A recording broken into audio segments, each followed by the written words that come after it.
How did Google become the world's most valuable company? It doesn't sell anything you could pick up and put in your pocket. We never pay it any money directly. Yet now, after its latest earnings report, Google's parent company Alphabet has a market capitalization larger than Apple's, as shares rose sharply in after-hours trading. That makes it the most valuable company in the world, worth nearly $520 billion, 362 billion pounds. So how did it get here? Google's success originated in one simple insight from its founders, Larry Page and Sergey Brin. They realized in the late 1990s that the sprawling, chaotic mass of material that was cascading onto the World Wide Web could be tamed by ranking search results according to their popularity. They haven't looked back, making millions from online advertising and embracing some of the most challenging new ideas in the world of technology. And most of us use it day in, day out, to check out the snowfall before you book a last-minute ski-ing holiday, to email the boss you won't be in, to translate your child's French homework. And yet with success have come doubts over whether Google's dominance of the market is fair to other players, whether their growing influence allows them, along with other multinational giants, to pay less tax than many feel is warranted, whether the information they hold about us grants them too much power. In the beginning, pulling together $1 million from family, friends, and other investors, Mr. Brin and Mr. Page launched their company on 7th September 1998. Known in a previous incarnation as Backrub, the new company name was a play on the large number Google, 1 followed by 100 zeros. Since then the company has grown steadily to dominate online search worldwide, and with that taking a substantial share of online advertising revenues. Scale begets scale, says Brian Weiser, analyst at Pivotal Research Group. While Google did come up with the best search engine on the market, he suggests it was its early success that provided it with the experience and crucially the data to allow it to improve quickly. The more you know about what people mean when they search, the more you are able to deliver accurate results. There are a lot of costs associated with that, processing, the data centers to support that. So there is a natural monopoly. Acquisitions.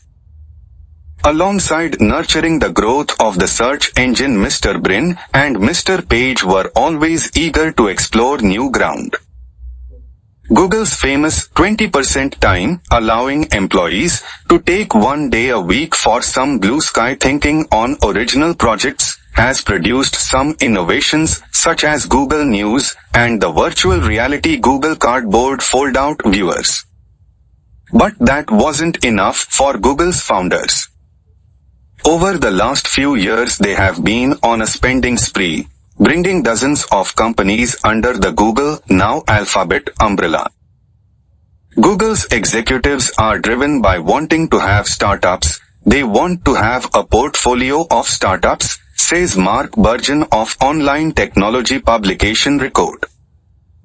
Last August the company announced it was creating the parent company, Alphabet, and leaving the Google moniker of the more outlandish moonshot businesses like extending human life, drone deliveries, and internet provision via high-altitude balloons. Mr. Burgeon puts the creation of Alphabet down in part to them wanting to seem less all-encompassing and less menacing. What does Alphabet do?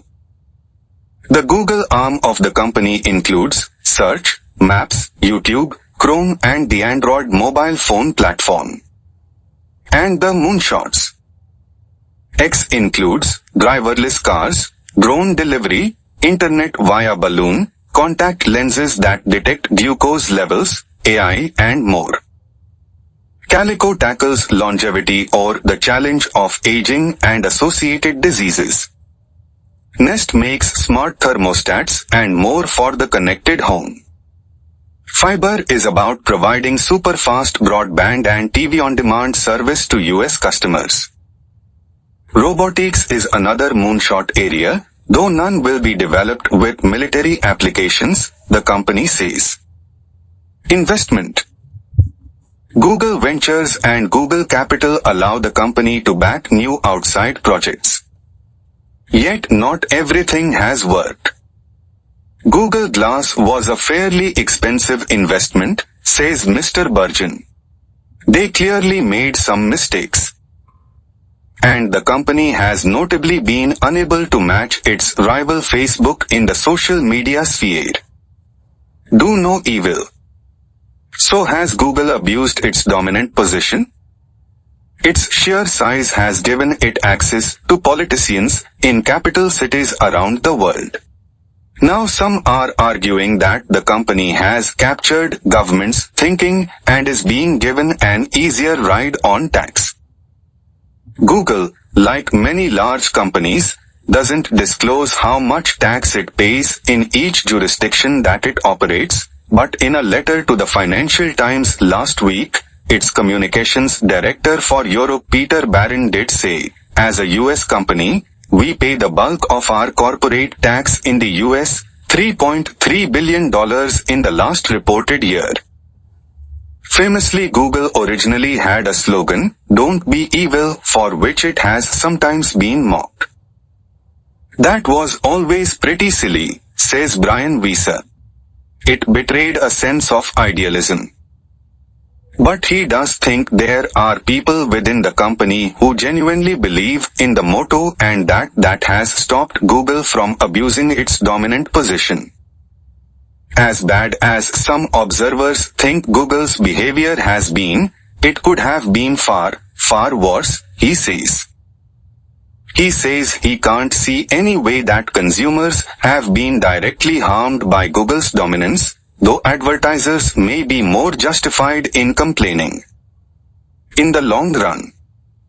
So could anyone challenge Google's dominance? Brian Weiser thinks yes. It's not that hard to build a search engine, and there are plenty of them out there.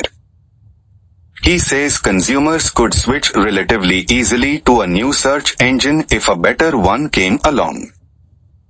These things aren't that hard to do anymore.